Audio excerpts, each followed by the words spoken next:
नमस्कार साथियों, आज हम देखेंगे ज्यामितीय विधि से 37 डिग्री का मान, sin 60 का मान, cos 30 का मान, cos 60 का मान, tan 30 का मान, tan 60 डिग्री का मान ज्ञात करेंगे ज्यामितीय विधि से। ये भी हम देखेंगे कि sin 30 का मान 1/2 ही क्यों होता है, sin 60 डिग्री का मान √3/2 ही क्यों होता है, cos 30 का मान √3/2 और cos 60 का मान 1/2 ही क्यों होता है। उसी तरह tan में भी हम देखेंगे। बस वीडियो के अंत तक बने रहिए। इसके लिए हम एक समबाहु त्रिभुज की रचना करेंगे। समबाहु त्रिभुज की प्रत्येक भुजाएं बराबर होती हैं और प्रत्येक कोण 60 डिग्री का होता है। देखिए, इसके लिए हम एक समबाहु त्रिभुज बनाते हैं।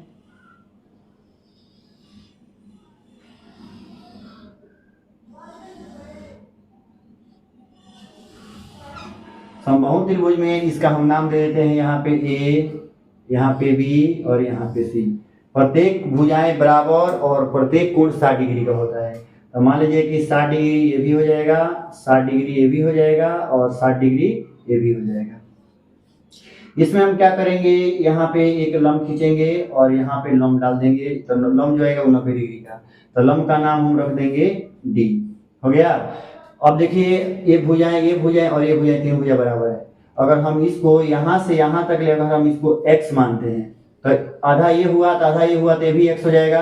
अगर हम इन दोनों को जोड़ते हैं यहाँ से यहाँ तक ले तो x है कि हो जाएगा कितना 2x। अगर ये 2x होगा तो सब भुजाएं बराबर हैं तो ये भी हो जाएगा 2x और ये भी हो जाएगा 2x, अर्थात तीनों भुजाएं कितनी हो गई, 2x हो गई। अब क्या करेंगे हम, तो अगर हम त्रिभुज ले लेते हैं ए डी बी में, लिखेंगे हम त्रिभुज ए डी बी में, त्रिभुज ए डी बी मिलेंगे। तो त्रिभुज ए डी बी में हमको मालूम है कि आधार हमारा x है और कोण हमारा कितना है 2x है। तो हमको क्या ज्ञात करना है, लंब ज्ञात करना है। लंब का नाम क्या है, तो लंब का नाम है एडी। तो हम लिखेंगे कि एडी बराबर पाइथागोरस प्रमेय का कथन है, अर्थात पाइथागोरस प्रमेय का सूत्र होता है कोण स्क्वायर बराबर होता है लंब स्क्वायर प्लस आधार स्क्वायर। उसी से 3 सूत्र ज्ञात होता है। और ऐसे भी अगर हमको लंब ज्ञात करना होगा तो लंब का फॉर्मूला होगा कोण स्क्वायर माइनस आधार स्क्वायर का रूट ओवर।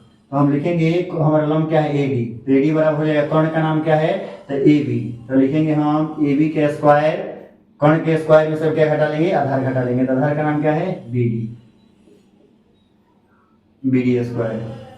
ए बी का मान कितना है 2x का स्क्वायर कर देंगे और बी डी का मान कितना है x का स्क्वायर कर देंगे, यानी कि 2 का स्क्वायर करेंगे 4x स्क्वायर और ये माइनस में रहेगा और माइनस x स्क्वायर घटाएंगे तो हो जाएगा 3x स्क्वायर। 3x स्क्वायर और √3 का वर्गमूल निकलेगा तो √3 हो जाएगा और x स्क्वायर का वर्गमूल x होगा। अर्थात हमको मालूम हो गया कि हमारा लंब कितना है, तो लंब हमारा है √3x। हमको ज्ञात करना है कि sin 30 का मान। तो यहाँ पर हम लिखेंगे कि sin 30 डिग्री बराबर, तो sin का फॉर्मूला होता है लंब बटा कर्ण। तो देखिए, हम यहाँ पे बांटे हैं 60 डिग्री को, तो 30 डिग्री इधर और 30 डिग्री इधर हो जाएगा क्योंकि हम लंब खींचे हैं।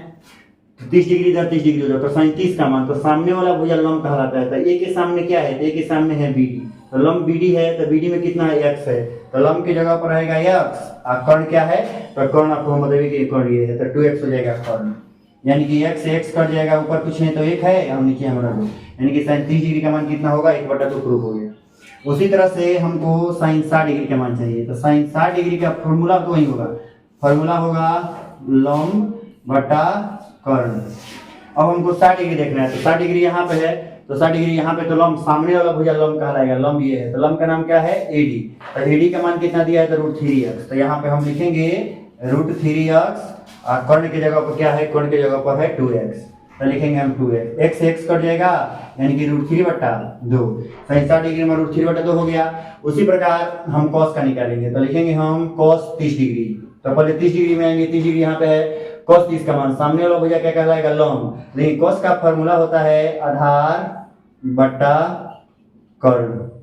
आधार कितना होगा, तो सामने वाला भुजा लंब कहलाता है और कर्ण कभी नहीं बदलता है, बच रहा है ये, तो ये आधार होगा। तो आधार का नाम क्या है एडी। तो एडी में कितना है √3x है, तो √3x और कर्ण कितना है, कर्ण है 2x, x से x कट जाएगा यानी कि √3/2 हमारा आंसर हो जाएगा। उसी तरह से यहाँ पे हम cos 60 का भी निकालेंगे, तो cos 60 का, अब यहाँ पे 60 वाला देखना है, तो cos का फॉर्मूला वही होता है आधार बटा कर्ण। तो cos 60 में सामने 60 ये है, सामने वाला लंब कहलाता है, लेकिन हमको देखना है आधार। तो सामने वाला भुजा लंब हुआ तो आधार वही हुआ, तो बी डी आधार है, तो बी डी का मान कितना है x कर्ण कितना है तो 2x है, x x कट जाएगा, ऊपर कुछ नहीं तो 1 नीचे हो जाएगा यानी cos 60 का मान कितना हुआ 1/2। उसी तरह से आप tan पहले को हम निकाल देते हैं और एक आप निकालिएगा tan 30 का मान, tan 30 डिग्री। tan का फॉर्मूला होता है लंब बटा आधार।